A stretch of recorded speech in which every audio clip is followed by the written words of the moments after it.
इस संविधान का लक्ष्य ही यही है कि भारत में राम राज्य की स्थापना हो। किसकी स्थापना हो? राम राज्य।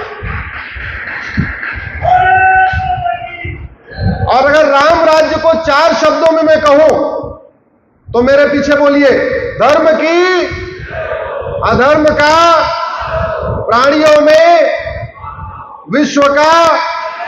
संविधान के प्रियम्बल को देखिए, प्रियम्बल यही कहता है, equality, justice, liberty, fraternity, unity, national integration.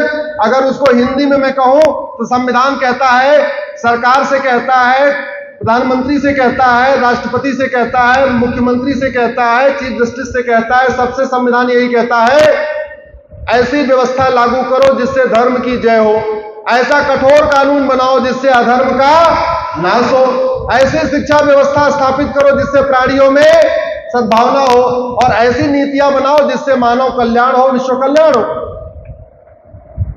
सबसे इंपॉर्टेंट है प्राणियों में सद्भावना हो।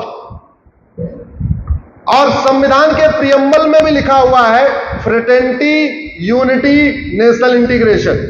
अगर उसको हिंदी में हम कहते हैं तो प्राणियों में सद्भावना हो। प्राणियों में सद्भावना स्थापित करने का सबसे बढ़िया तरीका है कि भारत की शिक्षा व्यवस्था को बदला जाए। ये मैकाले की शिक्षा व्यवस्था, ये मिशनरी की शिक्षा व्यवस्था, ये मदरसा की शिक्षा व्यवस्था, इसको कम से कम 10 साल 10वीं तक बंद कर दिया जाए और 10वीं तक भारत में समान शिक्षा लागू किया जाए, 10वीं तक भारत में वैदिक शिक्षा लागू किया जाए, 10वीं तक भारत में मानव कल्याण की शिक्षा लागू किया जाए, 10वीं तक भारत में वसुधैव कुटुंबकम पढ़ाया जाए, 10वीं तक भारत में नारी तु नारायणी पढ़ाया जाए, 10वीं तक भारत में यत्र नारंती पूज्यते रमन्ते तत्र देवता पढ़ाया जाए, 10वीं तक भारत में यज्ञ विज्ञान पढ़ाया जाए, योग विज्ञान पढ़ाया जाए, मनोविज्ञान पढ़ाया जाए, संस्कृति पढ़ाई जाए, वेद पुराण पढ़ाया जाए, गीता रामायण पढ़ाया जाए। आप लोग सोच रहे हो कि भारत सेकुलर राष्ट्र है तो वेद पुराण कैसे पढ़ा सकते हैं? सेकुलर का मतलब धर्मनिरपेक्ष नहीं होता, सेकुलर का मतलब पंथ निरपेक्ष होता है। सनातन धर्म है, बाकी सब पंथ है। जोर से बोलिए, सनातन धर्म है और बाकी सब पंथ है। तो संविधान, भारत धर्मनिरपेक्ष नहीं है, भारत पंथ निरपेक्ष है। भारत अगर धर्मनिरपेक्ष होता तो सुप्रीम कोर्ट के जजेस की कुर्सियों पे यतो धर्मस् ततो जयः कैसे लिखा होता? भारत अगर धर्मनिरपेक्ष होता तो हाई कोर्ट की जजों की कुर्सियों पे सत्यम शिवम सुंदरम क्यों लिखा होता?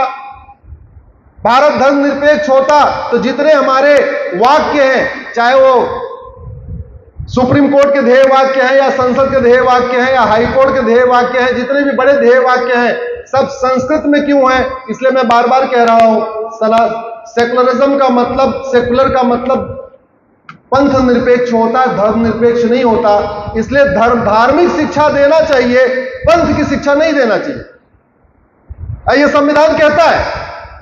पता नहीं हमारे यहां लोग इस पे कंफ्यूज क्यों हैं, धर्म को पंथ के साथ मिक्स क्यों कर रहे हैं? अरे ये कहता है सेकुलर, पहली बात तो इमरजेंसी के दौरान आया, गलत तरीके से आया, बिना किसी डिबेट के आया, बिना किसी चर्चा के आया, जब आधा भारत जेल में था तब आया, लेकिन चलो आ भी गया तो वो पंथ निरपेक्ष है। इसका मतलब आप किसी को स्कूलों में ये नहीं पढ़ाएंगे कि नमाज कैसे पढ़ना है, या ये नहीं पढ़ाएंगे चर्च में कैसे जाना है, या ये नहीं पढ़ाएंगे मंदिर में कैसे जाना, ये नहीं पढ़ाएंगे। लेकिन धार्मिक शिक्षा तो जरूरी है, और वेद और पुराण में धार्मिक शिक्षा है, पंथ की शिक्षा नहीं है। रामायण और भगवत गीता में धार्मिक शिक्षा है, पंथ की शिक्षा नहीं है। रामायण और भगवत गीता में आध्यात्मिक शिक्षा है, मानव कल्याण की शिक्षा है। किसी के प्रति कोई नफरत नहीं है, किसी के प्रति कोई दुराचार नहीं है। कहीं यह नहीं लिखा हुआ कि यही करो, दूसरा नहीं कर सकते, ऐसा कुछ नहीं लिखा हुआ। वेद पुराण गीता रामायण में किसी के प्रति भेदभाव करना सिखाया ही नहीं गया। जब नहीं सिखाया गया, वो मानव कल्याण की शिक्षा है। और वर्तमान शिक्षा व्यवस्था का हम रिजल्ट देख रहे हैं। इजराइल में गाजा पट्टी बन रही है, भारत में गाजी पट्टी बन रही है जगह जगह। तो ये भारत के अंदर जितनी सारी गाजी पट्टी बनती जा रही है, वो शिक्षा व्यवस्था का दुष्परिणाम है। इस शिक्षा को रोकना पड़ेगा। सभी बच्चे मानव कल्याण सीखें, इसमें कोई बुराई है क्या? सभी बच्चे माता पिता का आदर करना सीखे, सभी बच्चे भाई के साथ प्रेम से रहना सीखे, बहन के साथ प्रेम से रहना सीखे, अच्छा संस्कार सीखे। ये कोई बुराई तो नहीं है। अब ये बुराई नहीं है तो जो आज पढ़ाया जा रहा है उसका हमारे जीवन में क्या उपयोग आ रहा है? भाई sine theta plus cos theta, इसका आपके जीवन में कोई उपयोग है क्या? जरा जितने लोग यहां बैठे हैं हाथ उठा के बोलिए जरा। A square plus b square is equal to 2ab, आपकी लाइफ में इसका कोई उपयोग है क्या? कभी ध्यान से सोचना, आपने 10वीं तक जो पढ़ा उसका आपके जीवन में क्या उपयोग है? बाबर का आपकी जिंदगी में कोई उपयोग है? हुमायूं का कोई उपयोग है? तुगलक का कोई उपयोग है? शेरशाह का कोई उपयोग है? नहीं उपयोग है।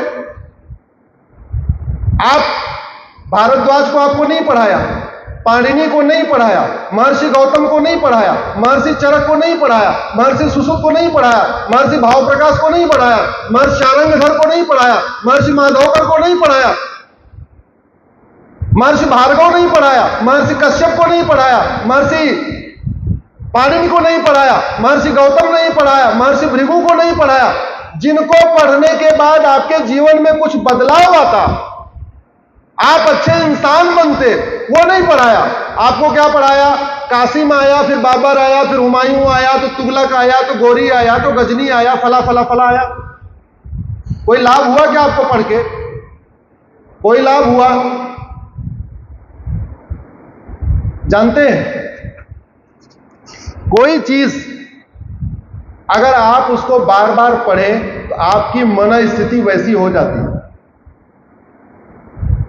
हमारे देश में गुलामी की मानसिकता इसलिए बनी हुई है कि बच्चों को बचपन से ही गुलामी की बात सिखाई जा रही है,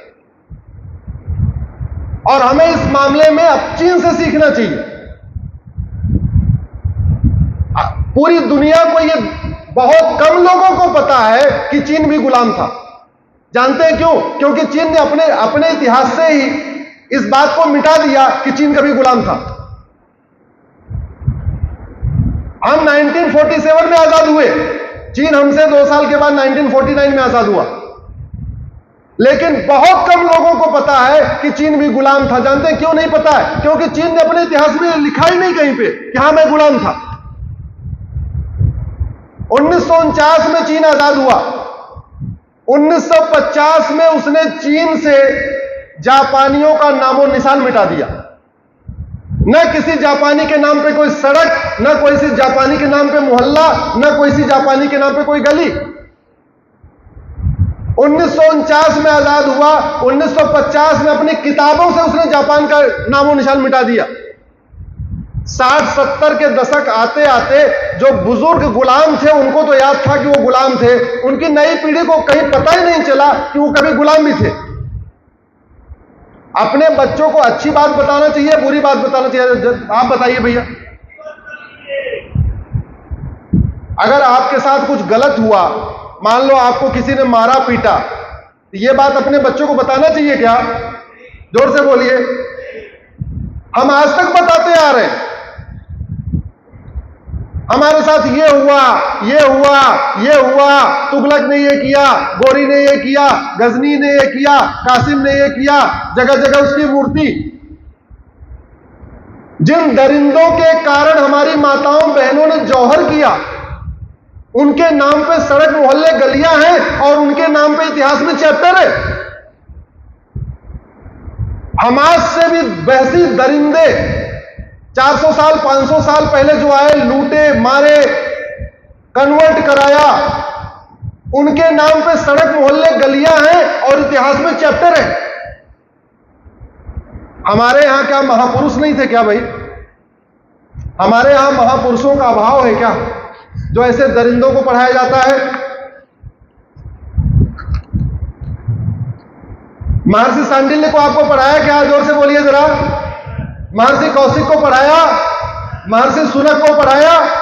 महर्षि मनु को पढ़ाया, उपमन्यु को पढ़ाया, आत्रेय को पढ़ाया, वत्स को पढ़ाया, गौतम को पढ़ाया, भारद्वाज को पढ़ाया, जमदग्नि को पढ़ाया, वशिष्ठ को पढ़ाया, कश्यप को पढ़ाया, अत्रि को पढ़ाया, अंगिरा को पढ़ाया, भृगु को पढ़ाया, भार्गव को पढ़ाया, मृदुल को पढ़ाया, पतंजलि को पढ़ाया, वात्सायन को पढ़ाया, सांकृत्य को पढ़ाया, गर्ग को पढ़ाया, पराशर को पढ़ाया, कपिल को पढ़ाया, जमदग्नि को पढ़ाया। पढ़ाया क्या? अरे इनको पढ़ाते तो कुछ हमारे बच्चों में अच्छा संस्कार आता। बाकी चलो छोड़ो, राजाओं की बात कर लेते।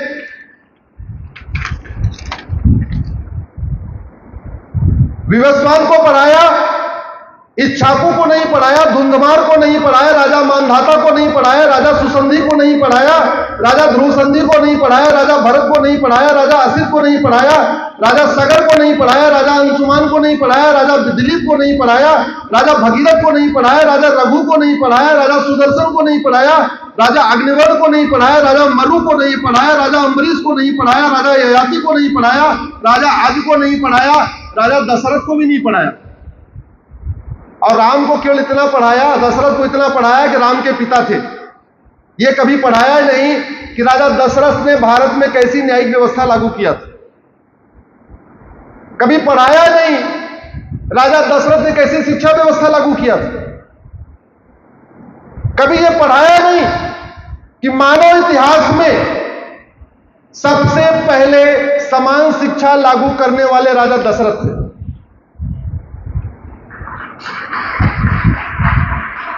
कभी यह पढ़ाया नहीं मानव इतिहास में सबसे पहले समान नागरिक संहिता लागू करने वाले भगवान श्री राम हैं।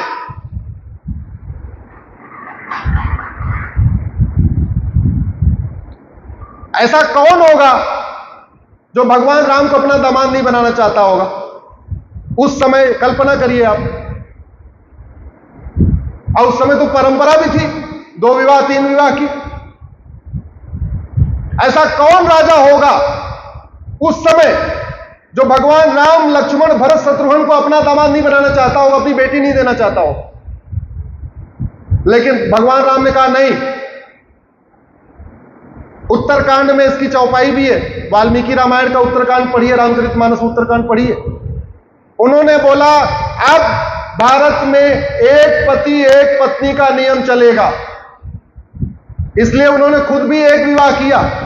लक्ष्मण जी ने एक विवाह किया, भरत जी ने एक विवाह किया, शत्रुघ्न जी ने एक विवाह किया।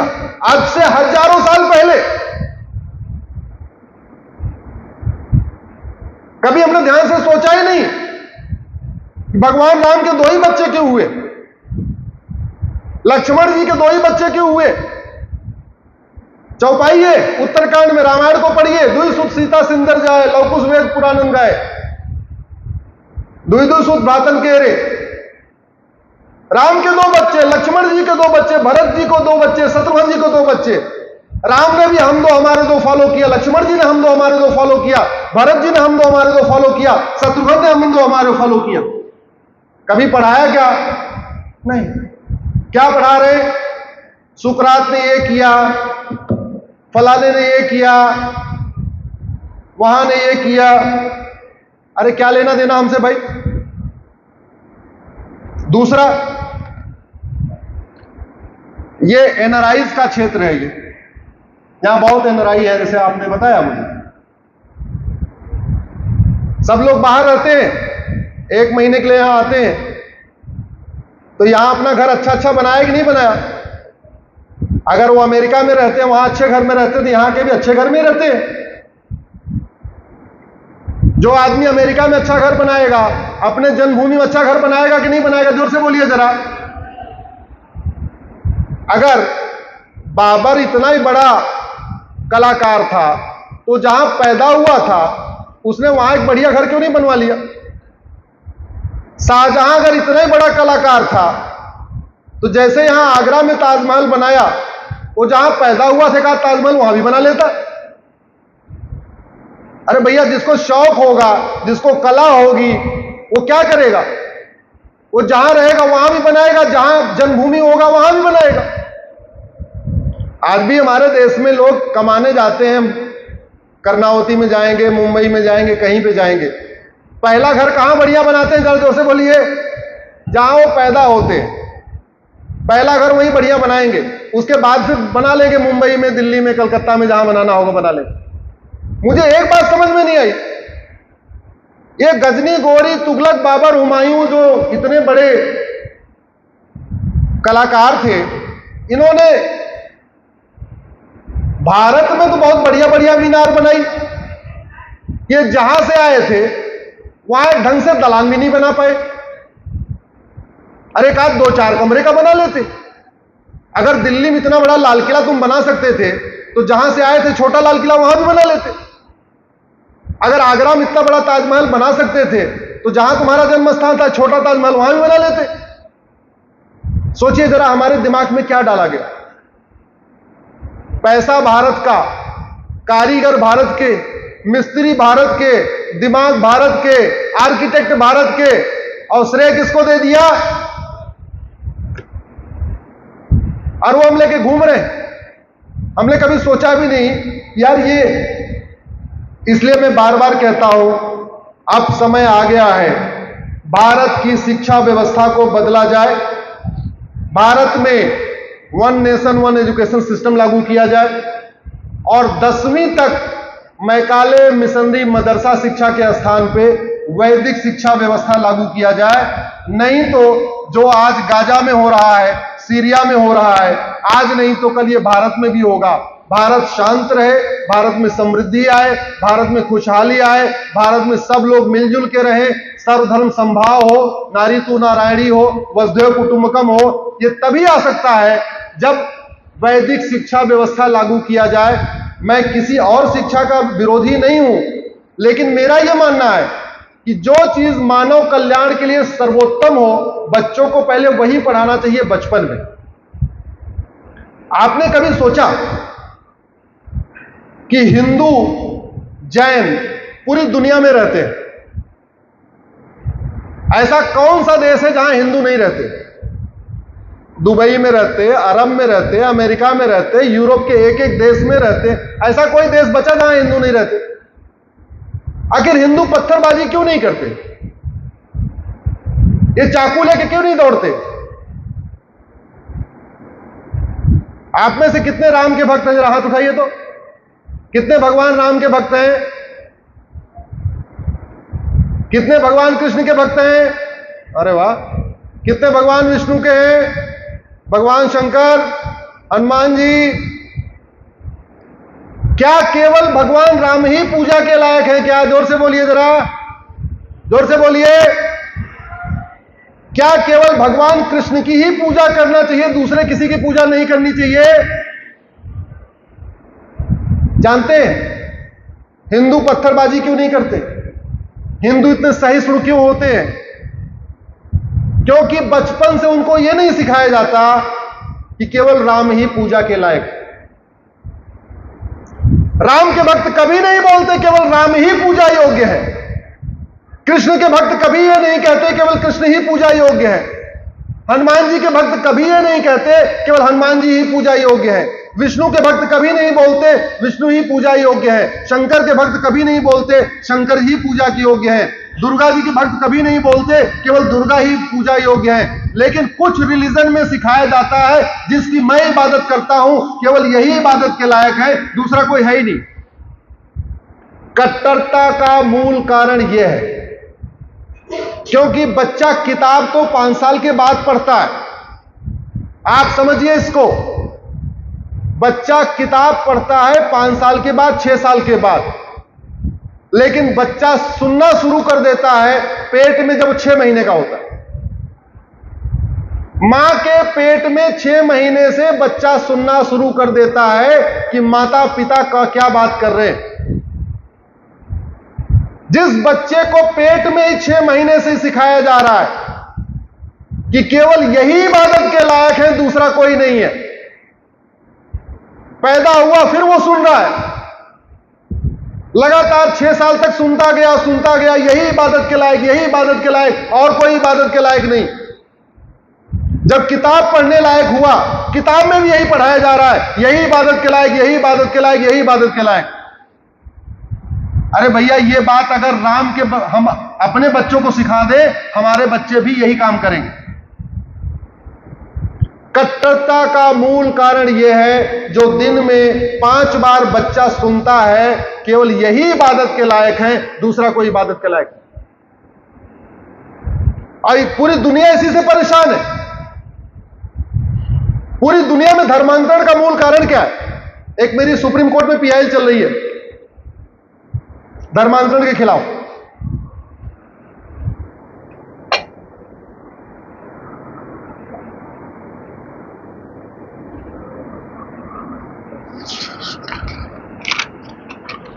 जब मैं धर्मांतरण की पीआईएल कर रहा था तो मैं थोड़ा इस पे स्टडी कर रहा था, आखिर पूरी दुनिया में धर्मांतरण चल क्यों रहा है।